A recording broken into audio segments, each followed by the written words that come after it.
Richmond, Virginia, July 4th, 1854. It was the birthday of a nation.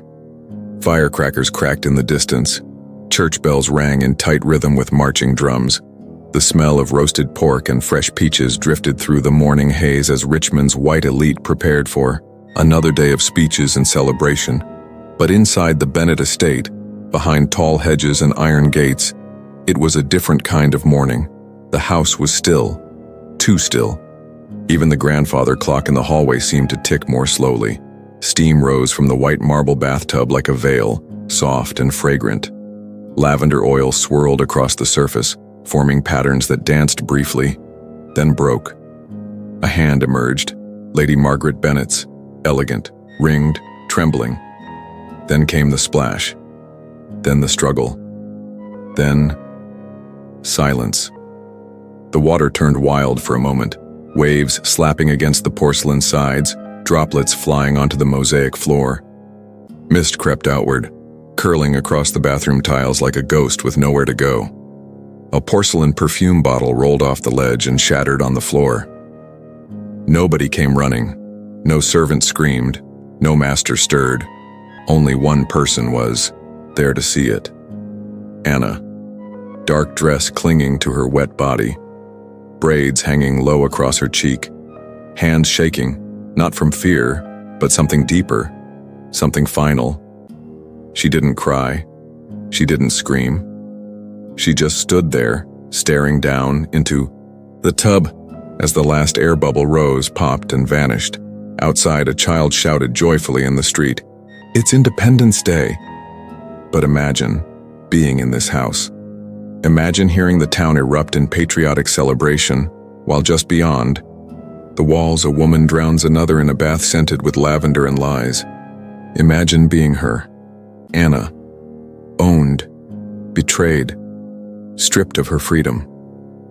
Until she took control, not with fire, not with a blade, but with silence, with water.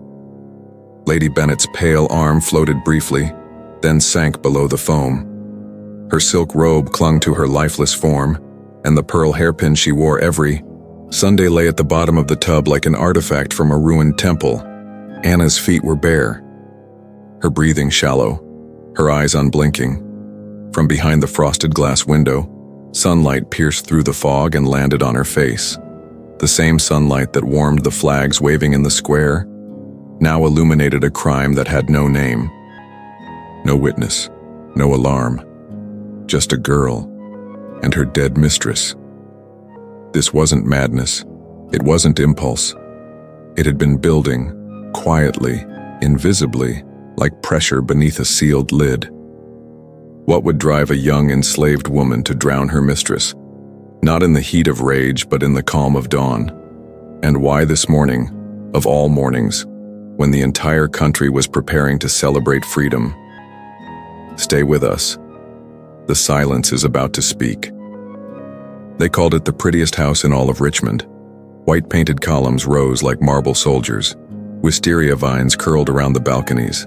Inside, chandeliers sparkled even during the day, and the parlor always smelled of orange blossom water.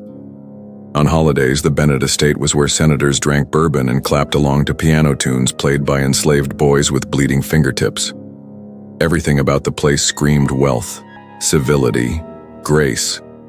But that's just what they wanted you to see. Step past the foyer, beyond the velvet curtains and oil paintings, and you'd find a staircase that led underground. Cold stone steps. The air turned wet, sour. A single oil lamp flickered near the cellar where the slaves worked, slept, and sometimes bled. This is where Anna lived. She didn't have a room, just a mattress made of straw in the corner of the laundry quarters. Her days were spent scrubbing blood from corsets, boiling linens in vats so hot they peeled the skin from her knuckles. There were no windows, only cracks in the wall that let in slivers of sunlight and rats. Upstairs, Lady Margaret floated from room to room like a queen in satin. Her feet never touched dirt. Her hands never touched labor. She'd snap her fingers, and a glass of water would appear. She'd whisper a command, and a girl's life could change in an instant. And Anna? She obeyed. Always silent. always watching. Once, after Anna dropped a spoon in front of dinner guests, Margaret made her kneel on dry rice for an hour in the hallway, dress soaked from the rain, hands behind her back, eyes cast downward. No one stopped it. No one spoke of it. But they remembered it. Because cruelty in the Bennett house didn't come in screams. It came in whispers. Imagine watching this unfold with your own eyes. Men laughing over bourbon while a teenage girl kneels behind a door, trembling so hard she can't feel her legs. Fireworks cracking in the distance, and a whip cracking below the floorboards, but Anna never let them see the fire in her. She held it back. She folded sheets, poured tea, served guests who didn't know her name. And yet every time Margaret lowered herself into that clawfoot bathtub, eyes closed, arms stretched, she made herself vulnerable. She believed she was untouchable, too powerful to fear the hands that bathed her. But not all bruises are visible, and not all silence means surrender. Anna's silence was a storm waiting for the right day, and Independence Day would be just that. Before she was the quiet one, Anna was a daughter. Born on a smaller tobacco farm near Roanoke, she came into the world during a lightning storm. Her mother used to say the sky itself had cracked open when Anna arrived, like it was warning the world she wouldn't stay silent forever. By the time she was 9, Anna could read, barely. By 11, she could recite psalms from memory, the ones her mother whispered late at night when no one was listening. At 12, she was sold. They told her it would be better here. That the Bennetts were kind, that they treated their house slaves, civilized. She believed it. For a little while, her mother's hands were the last thing she remembered, reaching, trembling, as the cart pulled away. At the Bennett estate, she learned quickly how to speak only when spoken to, how to keep her eyes low, how to breathe without making noise. She carried herself like a shadow, and for a time she found safety in invisibility, until Lady Margaret noticed her. Margaret Bennett had a cruel gift, the ability to ruin a life with charm, to promise the world and take it away in the same breath. When Anna turned 16, Margaret began leaving notes in her apron pockets, folded paper with clean handwriting, promises. Keep up the good behavior, and there might be freedom in your future. Mr. Bennett has friends who can draw papers. You've earned that much. You're different from the others. Educated, quiet, loyal. Anna began to hope. She even started counting down the weeks until her 18th birthday. The age Margaret said it could happen. A signature, a letter, a ride out of Virginia, maybe even a small room of her own in Pennsylvania, somewhere north, where people walked freely, heads high, names their own. She began collecting scraps of cloth, saving them in a tin under the floorboards, a makeshift quilt, a sign of things to come. But weeks before the 4th of July, everything changed. The notes stopped. The kindness vanished. Margaret no longer spoke in soft tones, only sharp commands. Anna asked once, just once, about the promise. Margaret laughed. Loud. Cruel. The kind of laugh that makes your skin go cold. You really believed that, didn't you? That I'd waste a signature on you? She stepped closer, eyes narrow. You're a slave, Anna. You'll die a slave. And just like that, it was gone, the hope, the promise, the dream. That night, Anna went to the hearth and lit one of Margaret's discarded notes on fire. She didn't cry. She didn't scream. She just watched the flames eat the words, one letter at a time. The paper turned black, curled, and floated, in pieces across the floor like dead moths. But something else burned that night too. Not on paper, not in the fire, inside her. Something deeper than rage, older than fear, a need not just for escape, but for reckoning. She stopped eating dinner. She stopped speaking altogether. The others noticed but said nothing. In houses like these, silence was a kind of armor. Only once did Anna let herself whisper aloud. It was the night before the fireworks. She stood by the window looking out, over the empty field where lanterns were already being strung. Below, Margaret laughed with guests in the parlor, oblivious, untouchable. Anna pressed her fingers to the glass. The pane was cool, smooth, like the bathtub porcelain, and she whispered, to no one but herself, soon. The night before Independence Day, the Bennett house was alive with celebration. Candles flickered in the windows. Lanterns swayed gently from oak trees in the yard. Guests arrived in horse-drawn carriages, their laughter spilling out like bourbon from overfilled glasses. The parlor echoed with the soft tapping of piano keys, and the dining table groaned beneath roast duck, glazed ham, peach cobbler, and crystal bowls of punch. Lady Margaret moved among her guests like a hostess from a painting. Her silk dress shimmered with each step, her voice syrupy and sharp. Every time someone toasted liberty, she clinked her glass a little louder. Anna stood in the corner of the dining room, silent as ever. She was assigned to the wine, refill the glasses, wipe the spills, smile, but not too much.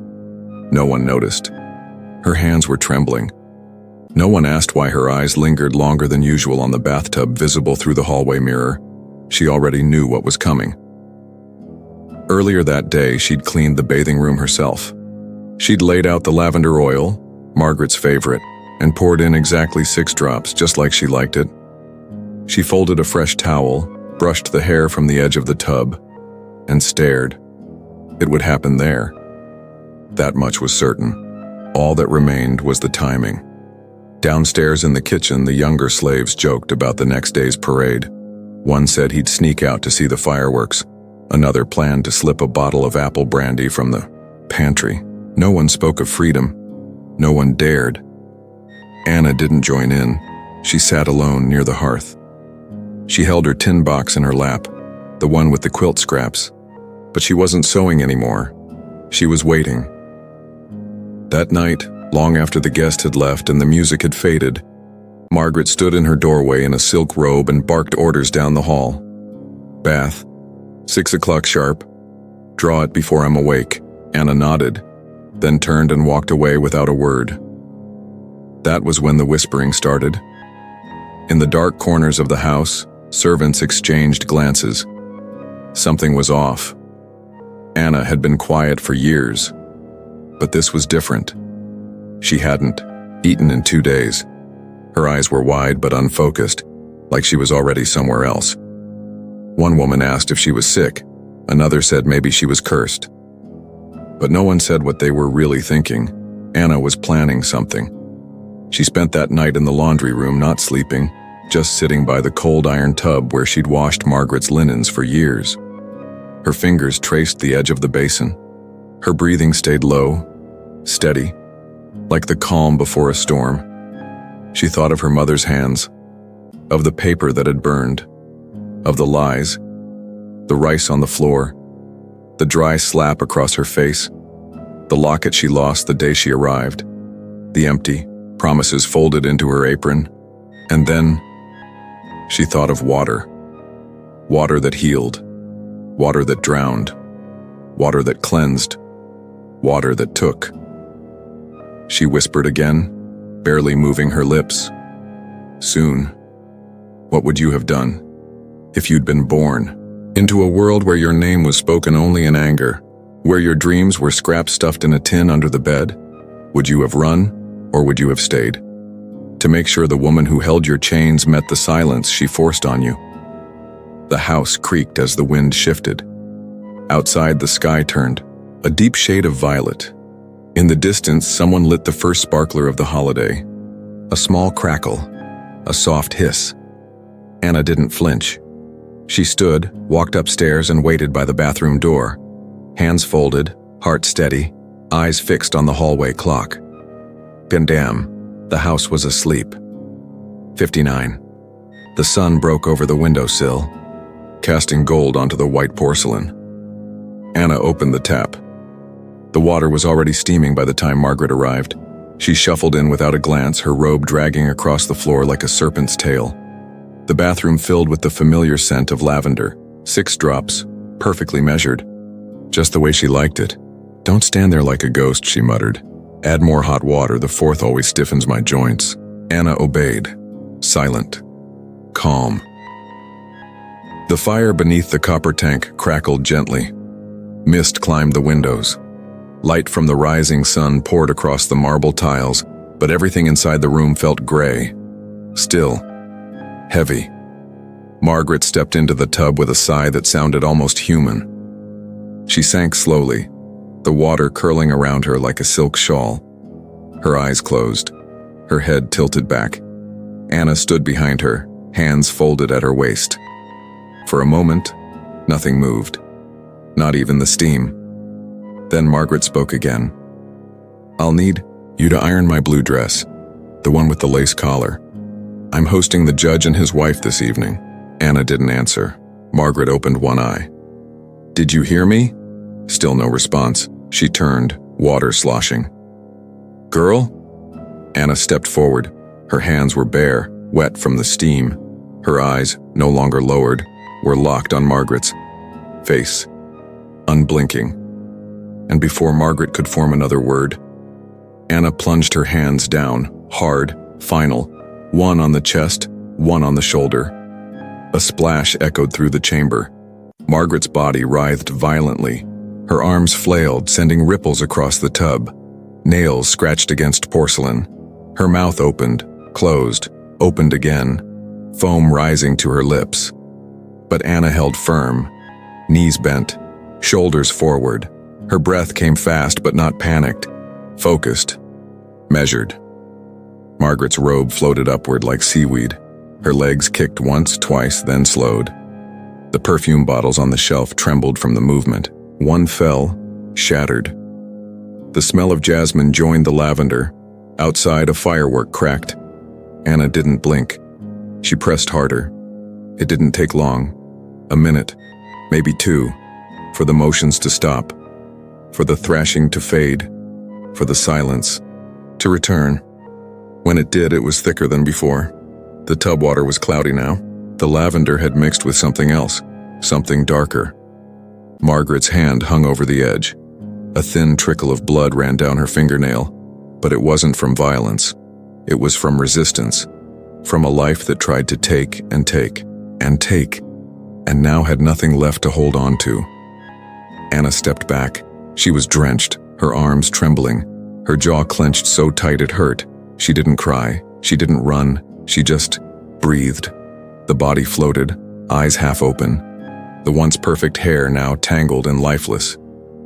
For the first time in her life, Anna was alone in a room with Margaret, and there was no fear, no orders, no threats, no name stripped from her mouth, only steam and silence. A dove cooed outside the window. Somewhere in the distance, the town's brass band began to play its first song of the holiday. Liberty, independence, the sound of horns, flags, and cheers. Anna looked down at her hands. They weren't shaking anymore. She wiped them on her dress and turned toward the door.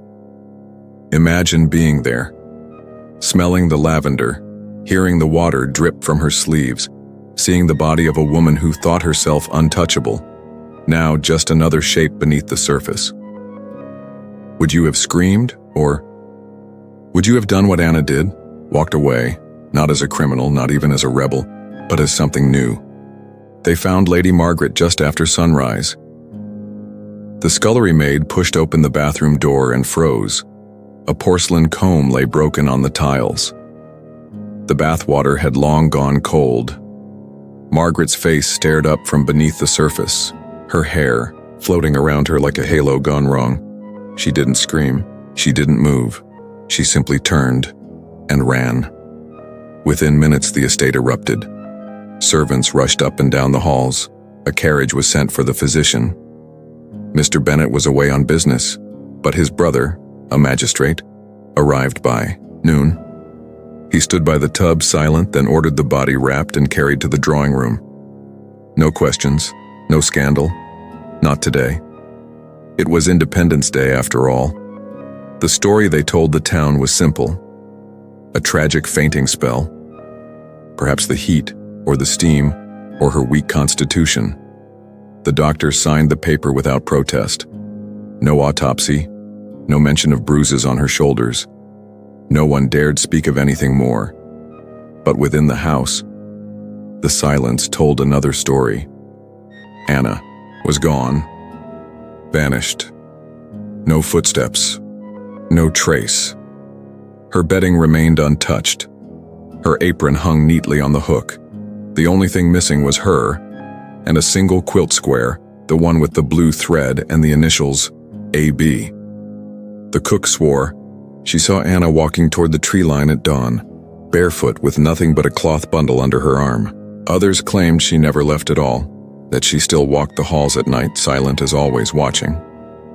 And then there were those who insisted Anna didn't run because she didn't have to, because no one would ever believe a girl like her could do something like that. But behind closed doors the rumors bloomed. The parlor girl said she once heard Margaret whisper threats late at night, promises that Anna would never see freedom. The stable hand remembered how Anna flinched every time she touched water. The youngest maid confessed that Anna had been humming the night before, a soft melody, sweet and strange, as if she already knew peace was near. One guest claimed he saw bruises on Margaret's collarbone during her last dinner party, but no one brought those stories to the sheriff. Because in Richmond, 1854, the death of a white woman meant inquiry. The freedom of a black girl meant silence. And so Margaret Bennett was buried in silk. The newspapers printed a single paragraph. Beloved wife, socialite, and patron of the arts, lost too soon. There was no mention of Anna, but her name lived on, in whispers and warnings, in the creak of the hallway floors when no one was there. Every year on July 4th, someone claimed to smell lavender drifting down from the second floor, even when no one had drawn a bath. Once a housemaid said she saw footprints, wet ones, leading from the tub to the garden, vanishing at the edge of the woods. They boarded up the bathroom after that. Said it was bad luck. Said the tiles wouldn't stop sweating, even in winter. Some stories fade with time. Others haunt. Anna's story didn't end with drowning. It ended in freedom. The kind that comes not from a paper, not from a president's speech, but from a choice made in silence. From hands that had once been taught only to serve, now refusing to obey. No one knows where she went. Some say she made it to Pennsylvania. Others believe she joined a group of free women working with the Underground Railroad. There's even a legend that she settled in New Orleans under a new name, living quietly until old age, never speaking a word about what happened that day. But perhaps she didn't need to, because some acts speak for themselves. And on that July morning, while the town of Richmond toasted the idea of liberty, Anna claimed her own. Stories like this must never be forgotten, not because they are violent, not because they are rare, but because they are true. And truth, no matter how buried, always finds a way to rise. If you're still here, still listening, then you already know. More stories wait beneath the surface, and we're just getting started.